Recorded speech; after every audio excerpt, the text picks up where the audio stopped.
Satu, beban pendidikan.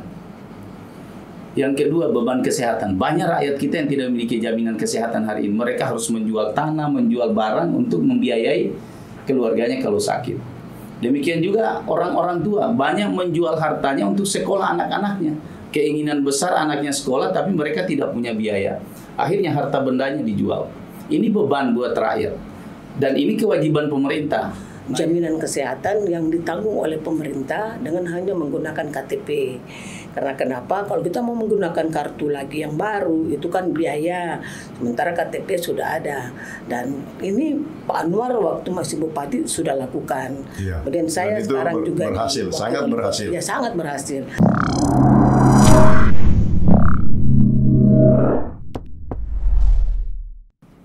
Bismillahirrahmanirrahim. Warga Sulawesi Tengah di mana saja kalian berada, Assalamualaikum warahmatullahi wabarakatuh. Waalaikumsalam. Alhamdulillah wa syukurillah wa la haula wa la quwata illa billah.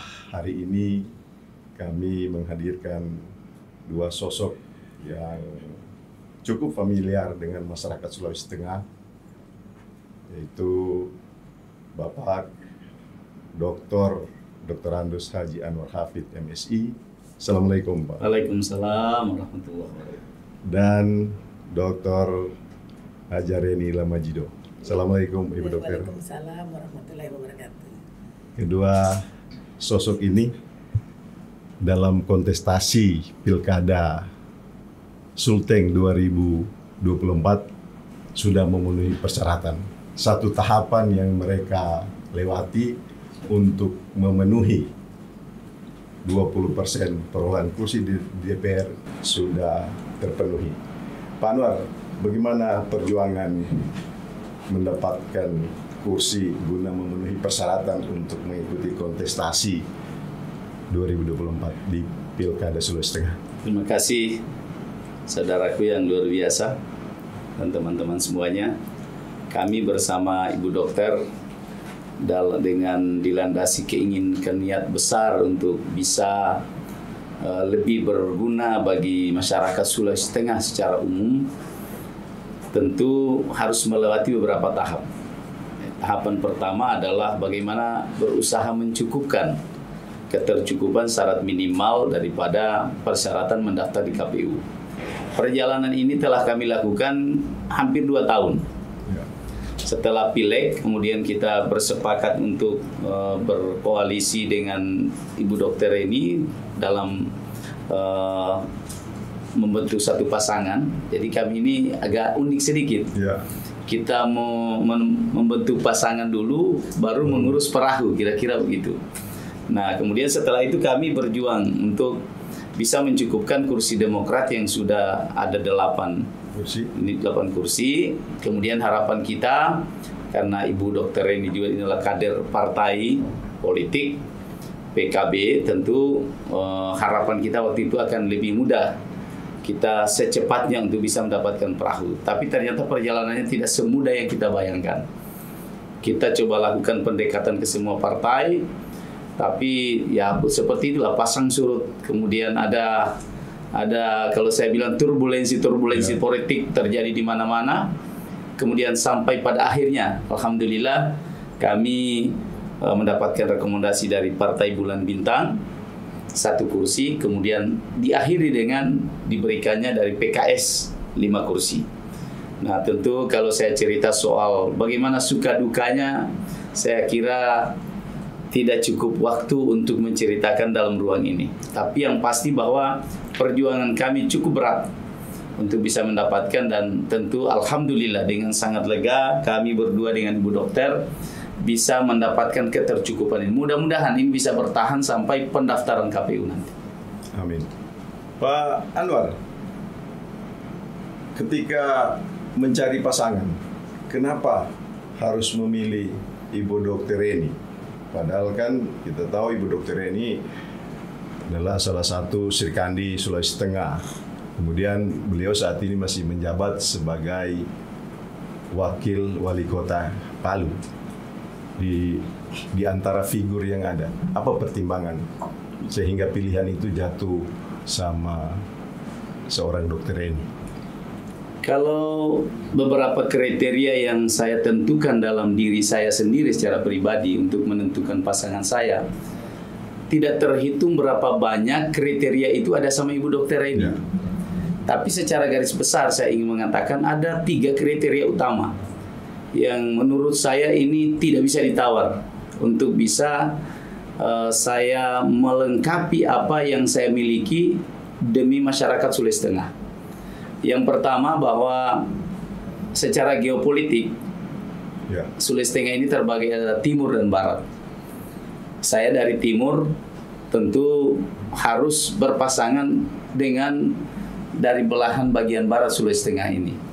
Dan saya kira Ibu Reni ini representatif untuk masyarakat yang ada di bagian barat Sulawesi Tengah.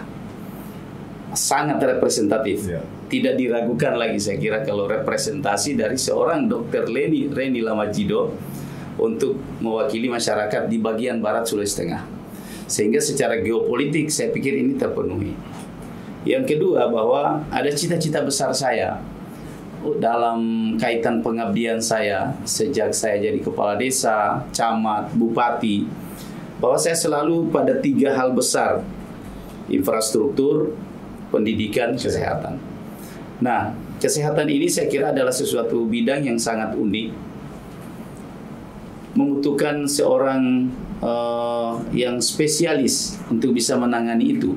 Dan Dr. Reni teruji, kemudian beliau juga memang spesialis di bidang itu, di bidang kesehatan.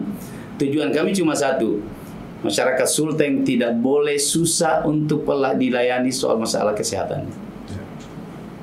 Kemudian Ibu Dokter Reni, selamat datang di podcast Kabar 68. Alhamdulillah. Ya, Ibu Dokter Reni, padahal Ibu Dokter sendiri punya kans setelah menapaki 4 tahun menjadi wakil wali kota. Ibu Reni punya kans untuk maju di Pilwakot Palu. Kenapa Ibu Dokter Reni memilih bisa bergabung sama Pak Anwar Hafid sebagai wakil? Oh iya. Terima kasih. Yang pertama itu adalah saya ingin, karena saya mantan Kepala Dinas Kesehatan Provinsi, saya melihat masih banyak sekali hal-hal kesehatan yang masih harus kita butuhkan, kita sempurnakan, kita perbaiki yang ada di kabupaten-kabupaten sampai di pelosok-pelosok. Lalu saya masih kepala dinas itu termasuk waktu ada stunting, kemudian pelayanan kesehatan yang masih kurang memadai. Nah, salah satu program utama Pak Anwar itu yang saya tahu waktu beliau masih bupati itu adalah kesehatan menurut Jamsosda. Jadi ketika beliau bersama-sama dengan saya langsung chemistry, kami sama-sama dari birokrat, kemudian istilahnya visi kami sama, sehingga saya rasa bukan berarti bahwa saya tidak mau di Kota Palu, bukan, tapi saya ingin memperluas jangkauan untuk kesehatan dan pendidikan serta program-program yang lain. Berarti chemistry-nya ketemu dan suasananya nyaman? Iya, nyaman. Iya, nyaman sekali malah. Pemirsa, jangan kemana-mana, tonton terus podcast Kabar 68, kabar untuk semua. Jangan lupa like, subscribe, dan bunyikan lonceng agar Anda akan terus terupdate dengan konten-konten baru kami. Pak Anwar dan Dr. Reni, kita tahu kondisi Sulawesi Tengah. Sulawesi Tengah dengan 3.200.000 penduduk, kemudian 61.000 luas wilayahnya, 13 kabupaten kota, 1.800 lebih desa, 180 kelurahan, 154 kecamatan. Butuh satu energi dan kekuatan khusus untuk menangani. Ketika kita melihat berbagai persoalan, masyarakat miskin 390.000 dari 3,27, 12,sekian%. Kemudian miskin ekstrim, dari 400 masyarakat miskin ada 95.000 yang masih tergolong masyarakat miskin ekstrim, yang untuk makan dan tidur, jangankan nyaman, untuk tidur layak saja tidak bisa. Apa yang harus dilakukan? Kita sudah tahu misalnya program utamanya Pak Anwar sama Dr. Reni adalah misalnya murah sembako, kemudian tol desa, kesehatan, dan pendidikan. Sulawesi Tengah ini mau dijadikan apa? Di tengah kita bangga dengan hasil bumi, hasil kekayaan alam. Sementara kondisi real yang kita alami sekarang demikian. Ya, jadi begini, Sulawesi Tengah ini memang di satu pihak secara sumber daya alam luar biasa, tapi kondisi yang juga tidak bisa kita nafikan adalah angka kemiskinan kita masih cukup tinggi, kemudian Gini rasio kita masih sangat cukup lebar, kemudian pengangguran terbuka kita masih cukup besar. Infrastruktur kita memang masih terbatas lah kalau kita katakan seperti itu. Jadi kalau kami itu dengan Ibu Dokter ini melihat begini, menyelesaikan sebuah persoalan masyarakat dengan kondisi Sulawesi Tengah yang begini luas. Jadi ada 3 hal pokok sebetulnya yang kami sudah rumuskan bersama. Yang pertama, membangun Sulteng ini tidak boleh dilakukan sama-sama bekerja, tapi kita harus bekerja sama. Ya. Jadi kalau istilah saya bahwa model pemerintahan yang harus kita terapkan ke depan ini adalah model pemerintahan seperti kereta kuda. Kereta kuda itu akan ditarik oleh kuda, ibaratnya bahwa sebenarnya harus kita berpikir terbalik. Kalau kami menganggap bahwa yang menarik kuda paling depan itu harus kepala desa. Kemudian kuda kedua adalah camat, kuda ketiga baris ketiga adalah bupati, dan gubernur itu adalah berada di atas kereta kuda yang hanya melihat kuda mana yang lemah, kuda mana yang sudah capek, kuda mana yang harus dikasih makan. Kalau semua kuda di tingkatan ini mereka terus sehat, terus bekerja dengan fokus yang sama, maka insya Allah Sulteng ini dengan keterbatasan kita, keterbatasan pemerintahan, anggaran dan sebagainya, kita akan menyelesaikan persoalan-persoalan tadi itu. Satu, intinya itu bahwa gubernur, bupati, para camat, para kepala desa harus menerapkan itu sinkronisasi, koordinasi yang baik, sinergitas yang baik dalam sistem pengelolaan pemerintahan. Yang pertama. Yang kedua, kami melihat bahwa perlu adanya upaya mengurangi beban rakyat. Ibaratnya kalau masyarakat kita yang tergolong miskin, apalagi yang ekstrim tadi, ibarat orang sakit ini. Jadi orang sakit ini kan menyelesaikan tidak langsung disuntik terus kemudian sembuh. Tapi harus dikurangi bebannya dulu. Mungkin sakitnya dikasih kurang, kemudian hal itu diberikan suntikan supaya dia menjadi sehat. Artinya contoh begini, beban rakyat itu kan sebetulnya ada beberapa hal. Kalau sekali melihat dengan Bu Dokter ada 3 beban rakyat Sulteng ini yang sekarang. 1, beban pendidikan. Yang kedua, beban kesehatan. Banyak rakyat kita yang tidak memiliki jaminan kesehatan hari ini. Mereka harus menjual tanah, menjual barang untuk membiayai keluarganya kalau sakit. Demikian juga orang-orang tua banyak menjual hartanya untuk sekolah anak-anaknya. Keinginan besar anaknya sekolah tapi mereka tidak punya biaya. Akhirnya harta bendanya dijual. Ini beban buat rakyat. Dan ini kewajiban pemerintah. Nah, yang ketiga, infrastruktur. Tadi kami mencanangkan 1000 km tol desa. Artinya bahwa ke depan ini kita tidak boleh lagi melihat ada daerah terisolir. Daerah ini harus dibuka. Karena di kantong-kantong produksi itu, disitulah sebenarnya sumber pendapatan daerah ini. Contoh kemarin kita ke Rio Pakava. Kami di sana diteriaki masyarakat. Bilang, Pak, tidak usah kampanye di sini. Udah dari tahun ke tahun kampanye, jalan kami terus seperti ini. Saya ke Pinembani, naik motor berkali-kali saya jatuh. Ini harus dibuka, karena kalau ini dibuka ekonomi rakyat pasti akan. Dan masyarakat yang tadi disampaikan itu, kebanyakan mereka di daerah-daerah terluar, tertinggal, terkebelakang. Ini harus kita selesaikan. Nah, yang ketiga, setelah bebannya kita kurangi, maka tiba saatnya kita memberikan suntikan vitamin. Apa itu suntikan vitamin? Buka lapangan kerja. Kita buka lapangan kerja, kurangi pekerja informal, sehingga ini bisa menjadi pendapatan tetap bagi masyarakat kita. Sulteng ini 60% penduduknya berpendapatan informal. Ini yang menjadi PR kita. Informal ini kalau mereka kuat bisa berpendapatan, kalau mereka sakit mereka tidak berpendapatan. Belum yang PHK dan sebagainya. Jadi solusinya seperti itu. berikan, buka lapangan kerja, kemudian kurangi beban rakyat. Beban rakyat tadi itu pendidikan, kesehatan, dan harga bahan pokok yang begitu tinggi. Beras sampai 17.000, mana gula dan sebagainya itu sangat tinggi, apalagi di daerah-daerah yang jauh dari pusat kota. Nah, inilah kira-kira apa yang formula yang kita coba tawarkan kepada masyarakat untuk perbaikan Sulteng. Tujuan kami dengan potensi yang besar ini sebetulnya, kalau Pak Kamil tadi menyatakan mau diapakan nih Sulteng, kalau kami punya cita-cita besar, Sulteng Nambaso. Ya, Sulteng besar. Sulteng besar, besar harga dirinya, besar wibawanya di mata dunia. Karena kita sekarang ini Sulteng ini sudah bintang dunia. Ya. Kita merupakan pabrik biji nikel terbesar kedua di dunia. Itu adanya di Sulteng. Sudah besar, tapi sayangnya kebesarannya ini belum bisa menarik seperti kereta roda tadi, kereta kuda tadi. Nah, kalau ini bisa kita lakukan, insya Allah kami yakin percaya bahwa persoalan-persoalan serius di Sulawesi Tengah ini bisa kita selesaikan. Ya, betul sekali. Jadi Sulteng Nambaso itu tidak hanya dari segi kuantitas tentunya, bagaimana Sulteng Nambaso itu dari segi kualitas. Siap. Nah, jadi sangat luar biasa ide dan gagasan serta upaya dari Pak Anwar dan Ibu Reni untuk menjadikan Sulteng Nambaso.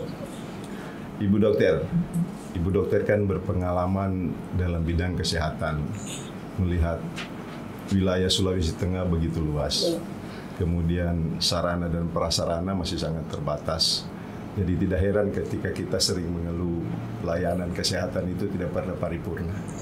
Ada orang yang di rumah, jangankan di pelosok, di pusat-pusat kota saja masih banyak kita dengar keluhan. Ada pasien yang sudah hampir meninggal, tapi belum dapat sentuhan pelayanan. Apa yang harus dilakukan dan dibenahi? Yang pertama tentu di sarana primer dulu, di puskesmas. Puskesmas itu kita berharap nanti semua sarana prasarananya itu sudah jadi lebih bagus, sehingga mereka bisa akan menangani pasien itu secara sempurna atau paripurna yang ada di desa-desa. Karena kalau semua kita bawa ke rumah sakit itu akan menjadi penuh rumah sakit. Jadi kita ke depan nanti ada beberapa puskesmas kita jadikan puskesmas rawat inap, supaya kemudian kita lengkapi dokternya, kita lengkapi sarana prasarananya, karena seperti itu supaya pelayanannya jauh lebih bagus. Ya, karena kenapa? Nah, kemudian tentu yang menjadi permasalahan besar ini adalah BPJS. Hampir 550.000 BPJS itu yang tidak punya jaminan yang sekarang ada. 550.000 masyarakat yang jaminannya tidak ada. Kemudian kedua, mereka itu punya tunggakan. Nah, ke depan karena ketika dia mau pakai kartunya, kita tidak bisa lagi pakai karena sudah mati. Sehingga ke depan Pak Anwar bersama saya itu membuat suatu jaminan kesehatan yang ditanggung oleh pemerintah dengan hanya menggunakan KTP. Karena kenapa? Kalau kita mau menggunakan kartu lagi yang baru, itu kan biaya. Sementara KTP sudah ada. Dan ini Pak Anwar waktu masih bupati sudah lakukan. Kemudian saya sekarang juga berhasil, sangat berhasil. Ya, sangat berhasil. Dan saya sekarang juga di Kota Palu juga sudah melaksanakan ini. Jadi tidak ada keraguan buat kami yang ada di situ. Kemudian jadi ke depan masyarakat yang punya KTP akan bebas dilayani di fasilitas kesehatan penduduk Sulawesi Tengah. Kemudian di rumah sakit.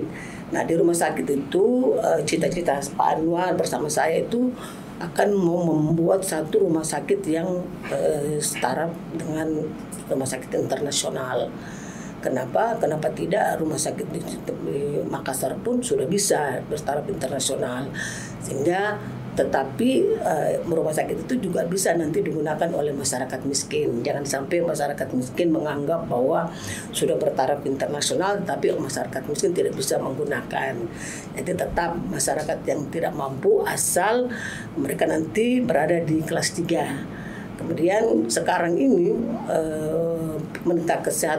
Kementerian Kesehatan itu mewajibkan setiap rumah sakit itu punya 25% untuk kelas 3 yang diberikan untuk masyarakat. Tapi ternyata kita yang ada di Provinsi Sulawesi Tengah, semacam saya dari Undata dulu, saya bisa mengadakan 38% tempat tidur itu adalah milik untuk masyarakat yang kurang mampu. Itu. Jadi 30% itu bukan harga mati, tapi masih bisa lagi. Iya, kita naikkan. Kemudian yang berikutnya, kami akan berusaha untuk tidak sebanyak-banyaknya merujuk pasien lagi ke Jakarta, ke Makassar. Harus tuntas selesai di Palu. Ya. Apakah nanti rumah sakit Undata atau rumah sakit Madani yang merupakan rumah sakit milik pemerintah provinsi.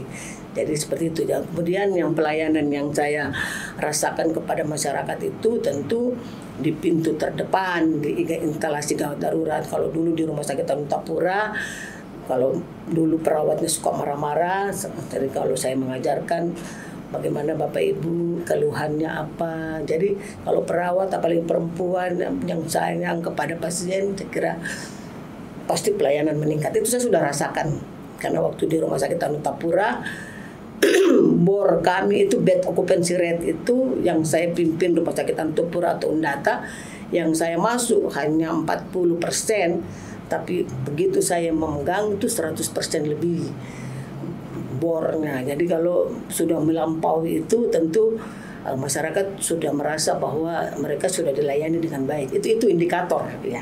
Ya. Pemirsa, jangan kemana-mana. Diskusi ini akan terus menarik.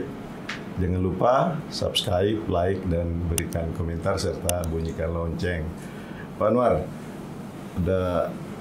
saya masih ingat bahwa sedangkan rusa saja, ya, rusa, hewan yang liar yang keluar dari surga, mampu dijinakan oleh seorang Anwar Hafid. Berkaitan dengan Sulteng Nambaso, tentunya banyaknya persoalan, banyaknya masalah yang saat ini masih ada di Sulawesi Tengah, tentunya bisa dijinakan dengan ide-ide dan rumus-rumus serta ikhtiar-ikhtiar. Misalnya salah satunya antara timur dan barat terjadi disparitas yang cukup soal pertumbuhan ekonomi. Karena dari 12,71% pertumbuhan ekonomi Sulteng itu kebanyakan dipasok oleh wilayah timur. Sementara di wilayah barat sangat minim. Apa yang harus dilakukan? Melihat luasnya lokasi perkebunan dan pertanian. Luas perairan kita 77.000 km persegi. Kemudian garis pantai kita 6.600 km. Apa yang harus dilakukan untuk tidak terjadi disparitas tadi? Ya, kalau kita kami melihat Sulteng, sebetulnya memang Sulteng itu perlu pewilayahan komoditas. Ya. Kalau Morowali Utara, Banggai itu daerah industri, jangan semua kita ikut-ikutan bahwa semua nanti akan ada pabrik nikel dan sebagainya, industri tambang. Kita harus melihat bahwa Sulawesi Tengah ini memiliki kekhasan masing-masing.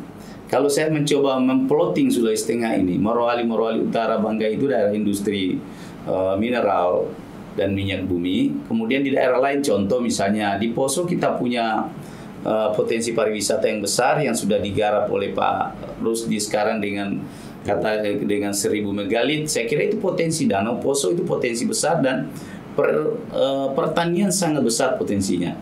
Kemudian juga kita di Kota Palu. Di Kota Palu ini saya melihat bahwa Palu ini harus menjadi kota jasa yang sempurna. Nah, salah satu untuk bisa menjadi kota jasa yang sempurna itu, saya berpikir bahwa hilirisasi yang menjadi program Pak Jokowi dan juga sekarang diteruskan oleh insya Allah nanti oleh Pak Prabowo, maka kita ingin melihat bahwa kawasan ekonomi khusus Kota Palu ini itu harus berfungsi, harus segera dihidupkan dengan cara hilirisasi yang terjadi di Morowali itu harus ada di Palu ini. Contoh misalnya saya kemarin berpikir, kalau contoh kecil di Morowali dan sebagainya dan Morowali Utara itu ada 300.000 pekerja. Kalau kita lihat pakaian mereka itu, pakaian dinas kerja itu bisa sampai 1 juta pasang loh setahun. Itu semua diproduksi di daerah lain. Kenapa kita tidak minta produksi dong di Sulteng? Karena kalian sudah mendapatkan banyak keuntungan dari Sulteng, sebaiknya kembalikan. Jangan cuma pajak yang kita dapat dari pusat, tapi dari sisi lain juga tolong kembalikan ke Sulteng. Nah itu kalau kita punya pabrik konveksi di kawasan khusus Palu ini, saya kira akan membuka lapangan kerja yang besar sehingga terjadi multiplier effect yang sangat besar. Nah kemudian di daerah-daerah lain kita punya, kemarin saya dari Rio Pakava contoh misalnya, belum Buol, potensi perkebunan kita sangat besar. Saya ingin menciptakan satu kawasan industri bukan selalu berbasis pada mineral, tapi kawasan industri agropolitan. Saya kira ini kita punya potensi di daerah Parigi Motong itu. Kalau kita fokus membentuk kawasan agropolitan di sana, maka ini akan menjawab apa yang menjadi cita-cita seperti gubernur-gubernur kita sebelumnya. Apalagi kita sekarang dalam mendukung IKN misalnya. Ini kita sangat butuh. Tapi saya ingin bilang bahwa tidak usah kita bicara IKN dulu misalnya, karena itu masih butuh waktu. Pasar kita terbesar sekarang ada di Morowali, Morowali Utara, dan Banggai. Berapa banyak mereka membutuhkan beras, mereka membutuhkan telur, daging, sayur-sayuran. Itu sekarang kalau kita jujur periksa di sana kebanyakan dari luar. Kenapa pemerintah tidak mengarahkan masyarakat, membina masyarakat, memberdayakan masyarakat, sehingga keperluan-keperluan itu tidak lagi dipasok dari luar, tapi dipasok dari daerah kita sendiri. Nah, itulah konsep yang kami sebut dengan pemberdayaan BUMDes. Kita ingin BUMDes di Sulawesi Tengah ini menjadi home seller bagi seluruh produk-produk yang ada di desa yang akan dipasarkan memenuhi kebutuhan misalnya industri-industri kita yang ada di Morowali, Morowali Utara, dan Banggai itu. Nah, kemudian tentu yang paling penting kita pikirkan ke depan adalah bagaimana, ya menurut kami ini konsep kami dalam kaitan pewilayahan komoditas tadi, kita punya perikanan yang cukup, garis pantai kita panjang. Kita punya 2 teluk yang memiliki potensi yang sangat besar. Teluk Tomini, ada Teluk Tolo yang punya potensi. Nah, salah satu hal saya lihat bahwa di bidang perikanan, ya, nilai tukar nelayan kita dan nilai tukar petani kita itu masih sangat rendah. Kalau ini kita dorong masyarakat untuk berproduksi, saya yakin bahwa tidak hanya di bagian timur akan terjadi pertumbuhan yang tinggi, tapi pertumbuhan yang konstan itulah yang akan terjadi di sini. Kalau kita bisa mendorong tadi program agropolitan, pertanian, perkebunan itu. Saya melihat bahwa di daerah-daerah, mempelajari beberapa daerah negara yang tumbuh pertumbuhan ekonomi dari sektor mineral, itu tidak akan bertahan lama. Tapi yang bisa sustainable itu adalah dari pertanian dan perikanan. Dan kita punya potensi itu. Tinggal sekarang kita perlu punya industri besar, misalnya industri perikanan. Bahkan kita punya 2 teluk ini, kita tidak punya industri. Ikan-ikan kita ini habis diproduksi di luar. Kenapa kita tidak menghadirkan investor di sini? Itulah tugasnya pemerintah. Birokrasi harus bekerja maksimal. Itu menjadi target utama kami dengan Bu Dokter. Kebetulan kami ini sama-sama mantan birokrat. Jadi pahamlah kerja birokrat.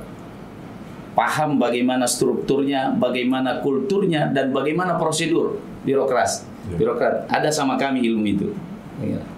Dapat solusinya dan tahu cara mengeksekusi. Kira-kira begitu. Karena orang juga banyak ide, gagasan, betul. Tapi susah mengeksekusi. Karena mengeksekusi ini butuh keahlian. Jadi untuk mengeksekusi itu butuh keahlian dan pengalaman. Nah, begitu kira-kira. Nah, itulah yang sering kami bilang bahwa kami dengan Ibu Dokter Reni ini, jualan kami adalah rekam jejak. Track record. Kami punya track record tadi. Saya punya track record, Ibu Dokter punya track record di bidang kesehatan. Saya punya track record bagaimana menurunkan angka kemiskinan di Morowali. Bagaimana membuka lapangan kerja, bagaimana membangun infrastruktur di Morowali. Nah, dengan track record ini, insya Allah kita bisa terapkan apabila kita memiliki kewenangan yang lebih besar. katakanlah menjadi seorang gubernur misalnya. Jadi kalau istilah pemain bola, kita bukan pengamat, tapi kita adalah pemain. Luar biasa pemirsa, jangan kemana-mana, tonton terus diskusi ini di podcast Kabar 68, kabar untuk semua. Ibu dokter ini kan punya rekam jejak, mulai dari Direktur Rumah Sakit Anutapura, Direktur Rumah Sakit Undata, Kepala Dinas Kesehatan, kemudian Wakil Wali Kota. Jadi jabatan eksekutif dan legislatif, eksekutif itu sudah, dan jabatan politik itu sudah dijalani. Melihat soal pelayanan ini kan berkaitan dengan, salah satunya berkaitan dengan sumber daya manusia. Bagaimana soal peningkatan sumber daya manusia di bidang kesehatan? Yang pertama itu kita itu kan harus meningkatkan kompetensi, karena sekarang ini untuk mendapatkan surat tanda registrasi itu banyak sekali tahapannya, termasuk SKP. Nah, kemudian yang berikutnya itu ketika dia mempunyai sumber daya manusia yang baik, maka dia punya sertifikat. Kalau dia bersertifikasi berarti dia punya motivasi kerja yang baik. Nah, ini ke depan kami dengan Pak Anwar ini akan memberikan kepada beberapa teman-teman, misalnya tenaga kesehatan yang mau meningkatkan peningkatan dari S1 mungkin menjadi S2, atau dari dokter umum menjadi dokter spesialis, itu yang kita harus tingkatkan. Jadi kenapa? Karena ini dokter spesialis ini kan makin hari makin ada yang pensiun, sehingga kita harus mulai dari sekarang ini sudah harus menghitung berapa jumlah yang harus kita butuhkan. Nah, kenapa harus ini? Supaya ke depan itu tidak ada lagi kita rujuk-rujuk pasien. Semua pasien sudah kita bisa dilayani di daerah sendiri. Seperti sekarang saya yang ada di Kota Palu ini, saya melakukan melatih satu dokter untuk melaksanakan dari bidang saraf itu, namanya untuk saraf yang intervensi, sehingga nanti dia bisa melakukan apa saja yang bisa dilakukan untuk yang bisa dilakukan di Jakarta. Tapi sayangnya dia masih ada di Kota Palu, dan insya Allah nanti di provinsi juga kita akan lakukan fellowship. Namanya fellowship itu kita latih dokter itu untuk lebih meningkatkan, sehingga nanti ke depan semua kasus-kasus pasien itu kita sudah bisa tangani di Kota Palu. Sama sekarang yang ada di Undata itu rintisan saya yang ada 2 bangunan yang kembar. Salah satunya itu saya buat khusus untuk penyakit jantung koroner. Jadi sekarang sudah bisa melakukan cath lab. Ya, sudah bisa, dan waktu itu saya membelikan alatnya sehingga tidak perlu lagi waiting list di rumah sakit harapan kita. Kalau dulu orang mesti menunggu 3 bulan, kasihan, dia sudah siksa. Tapi sekarang sudah bisa dilakukan di Undata. Bahkan ke depan saya akan mendorong untuk melakukan operasi pun bypass kita buat di rumah sakit, supaya tidak perlu lagi kita dirujuk ke luar daerah. Jadi itu yang kita harus latih. Kemudian kalaupun memang nanti SDM kita tidak ada, kita lakukan sister hospital namanya.